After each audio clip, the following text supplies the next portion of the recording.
Greetings and welcome to the infernal month of July. I am Stardust, aka Thinking-Ape, suffering from the heat, as is convention in the summer, but that is not what this video is about. No. Today I want to talk about the phenomenon of government growth, but more specifically institutional growth, and a fundamental misunderstanding I believe people have.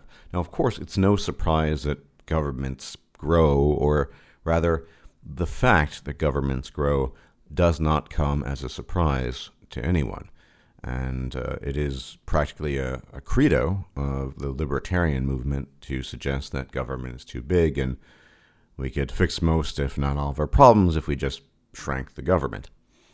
And there is some truth to that. I mean, government bureaucracy is a nightmare, and there are many wings and appendages of government that are not terribly useful. But the real question is, why do governments seem to perpetually grow? And more specifically, why do the institutions, the appendages, the parts of government never cease to end? Why do they just not disappear? Why are they never gotten rid of? Now, organisms, that is, living organisms, seek to replicate themselves. I will argue here that the passing on of genes, self-replication, this is not something that is teleological, which is to say, there is no purpose behind it other than the action in of itself. Of course, you can wrap up reproduction in all kinds of weird ideologies, and you can ascribe something teleological to it, but generally speaking, reproduction, self-replication is not a teleological process. What I'm arguing, or will be arguing in this video, is that institutional growth, the growth of government organisms, as it were, is not a teleological process either. Which is to say, nominally, institutions have a mandate, they have a header of what they're supposed to be doing, but after a certain period of time, and a certain amount of time has elapsed, they tend to shift in the direction of self-replication, that is to say, non-teleological self-replication for the sake of self-replication. And the goals and mandates they have are maintained, but only in a nominal fashion. Now, the best example of this that comes to mind is the American War on Drugs, which was launched in 1971 by the great Dick Nixon, Richard Nixon, a guy whose schnoz was as impressive as his resume. And it was allegedly launched under the claim that drugs are bad, and we could argue about whether they're bad or not. There's a context for that, and they need to be controlled. But as we shift gears, nigh 50 years later, we can see that the drug war has not been very effective. In fact, there is a mountain of evidence these days to suggest the drug war is not effective. All kinds of possibilities have escaped us due to this. For example, there have been countless deaths involved. And one thing that the drug war was intended to stop was the consumption of drugs, but it hasn't. And in fact, it feeds the production of narcotics and leads to tremendous levels of violence and internecine conflict in that context between anti-narcotics police forces and drug lords and the people who produce the drugs. This is, of course, well known.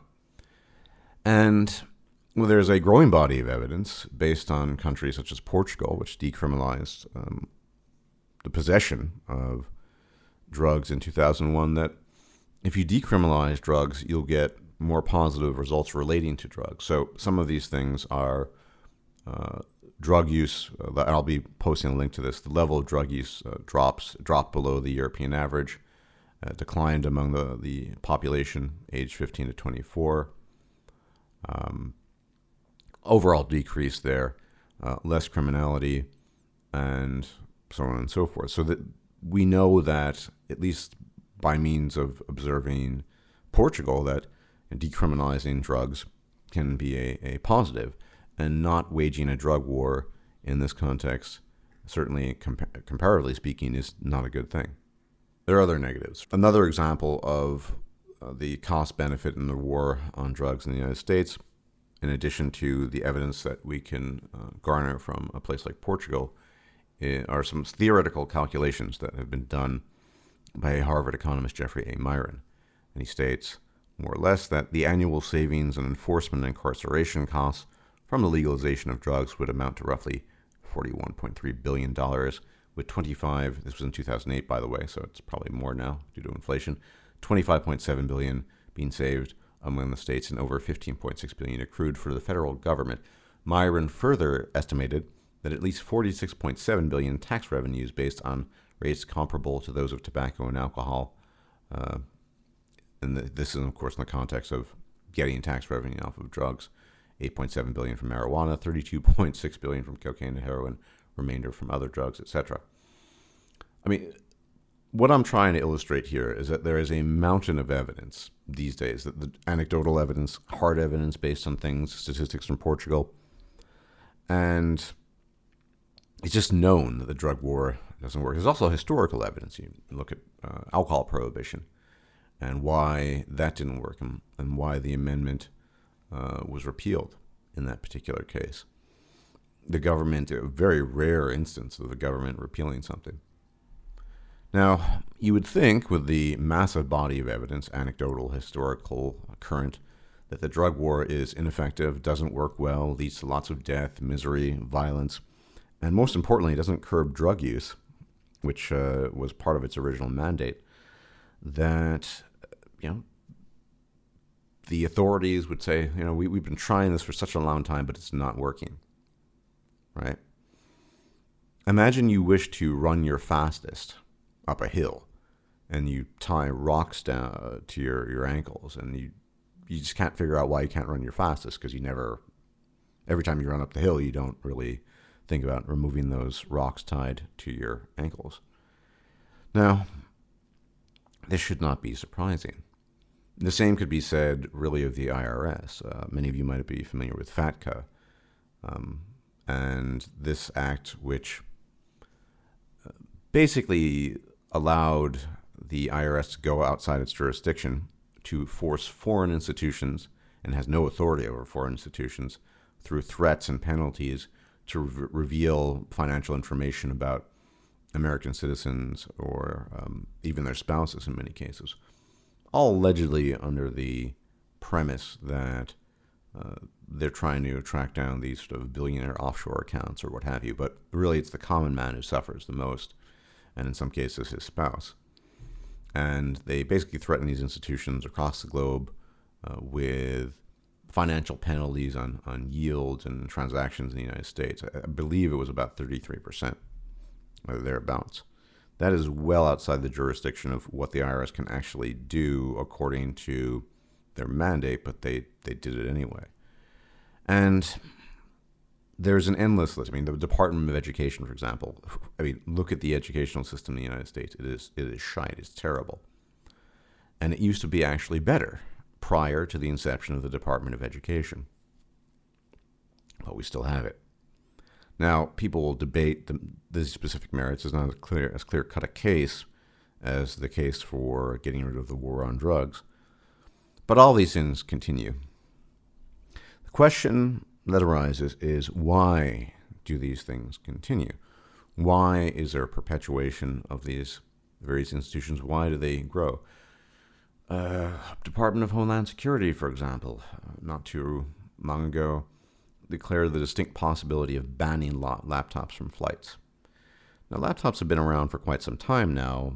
You'd have thunk that if laptops are such a danger, they might have done this 5 or 10 years ago. And perhaps no specific officer or employee in the Department of Homeland Security profits from this, but why are they doing this? And so what I'm arguing effectively is that institutions, governmental, and communities for that matter too, and I'll get into that in a bit, start off with a mandate of doing X. They're there to do X, and many people might believe in that. But over time, the mandate becomes a nominal feature of that institution. And the most important thing is the non-teleological self-replication of the institution.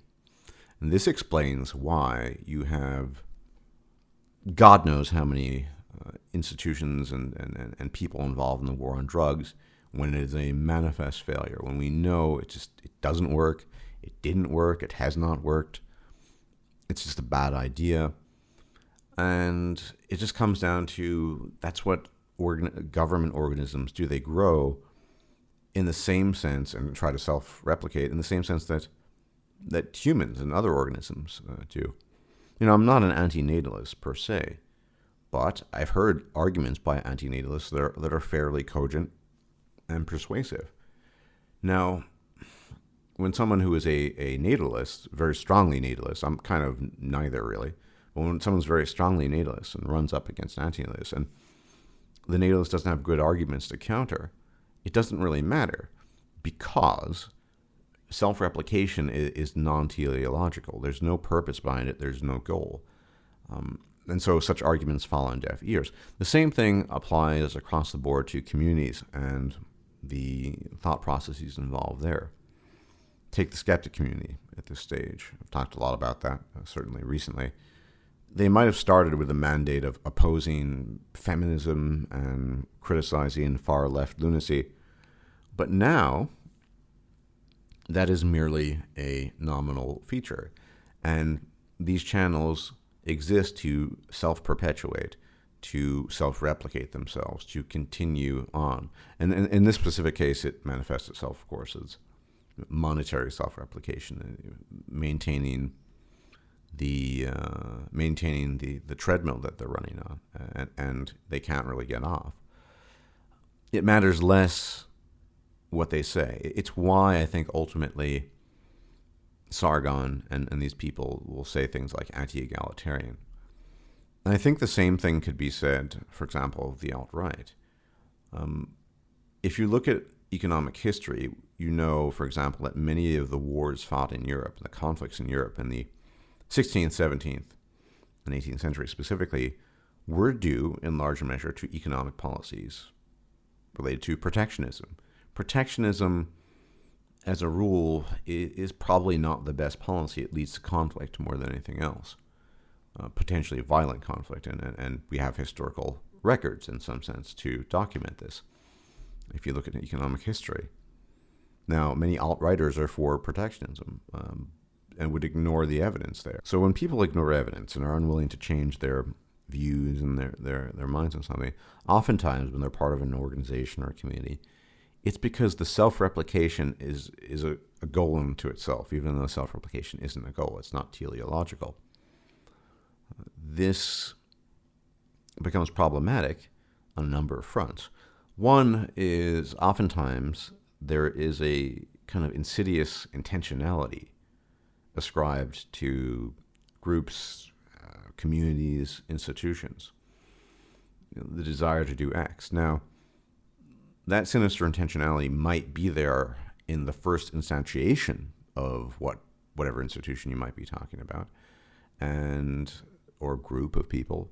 So maybe the Federal Reserve really was a sinister plot to take over the world markets, and maybe the Jews were behind it, and whatever. But over time, these initial goals don't really become important. They're maintained pro forma, as I said. And the same thing is true of most communities. You see this in the quote-unquote MGTOW community. You see it in the skeptic community. You see it in the alt-right. Evidence doesn't really matter. Just like evidence doesn't matter if you're arguing, and like I said, I'm not really strongly anti-natalist or natalist. But if you're arguing from an anti-natalist position, you posit good arguments to a natalist, they will fall on deaf ears because self-replication doesn't need reason to exist. You can wrap it up as some sort of, you have children, it's a personal growth experience, yada, yada, yada, but that is not the issue at hand. And so too does it fail. Do arguments fall on deaf ears when you address various institutions? So it doesn't matter if the drug war will never be a success, and it won't be. And it doesn't matter if the IRS is technically engaging in things far outside of their original mandate. And it doesn't matter if the arguments of the skeptic community, or arguments of the alt-right, economic arguments specifically, are not good and don't line up with the data, because these bodies exist to replicate themselves. And there's something simultaneously banal about that and sinister in a sense, because when you take away the intentionality, and I think this has been a hallmark of many of the thought processes that have gone into MGTOW-related theories of the world and sex differences and the interaction of human beings, we get a fairly bland picture of the world, don't we? We get this kind of organic emergence of various things given certain environmental shifts. So, if X happens to an environment, we see, for example, in the case of divorce, urbanization, technological advancement, new economic policies, and boom, divorce rate goes up. Doesn't really matter the group, the ethnic group, the country. And so I think the world is kind of shot through by these organic processes. And institutional self-replication is just another one of these. People might think there's a sinister purpose behind it, but this is because humans, of course, infer agency in all manner of things. They used to infer agency in thunderbolts and rain. And so it makes sense that some group or some group of people is behind something and directing something with diabolical and sinister intent. I don't see it that way. And I don't think if you actually look at the evidence for things, and once again, drug war, such a good example because it's such a failure, but it continues. You could say that there's sinister intent behind it. You could say because people want to gain profit. There are people, employees, who knows, maybe the CIA is colluding with various drug lords. This has been posited, but ultimately, the existence of the organs of this institution, that's the most important thing, and they must continue to exist. And this is why things just don't disappear, particularly institutions. In Germany, where I live, I have to pay a strange radio tax for a service that I never use and have never used. And even if I argue against it, as I have in the past to telephone representatives, they'll just cite some clause in some German proclamation made by the government saying that you have to do it. It doesn't matter, that doesn't make sense, that you have to pay for a service that you never, ever use. It just falls on deaf ears. And so this is, you could look at it as a prelude to some other ideas that will be examined. Not my own, by the way. I have a friend who's currently working on a video. He doesn't have his own channel, but I will be hosting that video so people can be exposed to the idea. And some people will find it interesting and others disheartening. But when you look at the greater backdrop of history, things might initially start off some way, but what you end up with is this sort of very organic desire to self-replicate, where self-replication is the goal in itself, and the mandate and the purpose behind institutions and communities gets lost in the woodworks. At least that's the way I look at it. Everyone, thank you for tuning in, and I will check you out later, and I hope you get through July. It is an awful month indeed. Bye-bye. If you liked this video, please like, share, and subscribe. And if you enjoy my content, please consider making a donation or becoming a patron. Thanks for watching.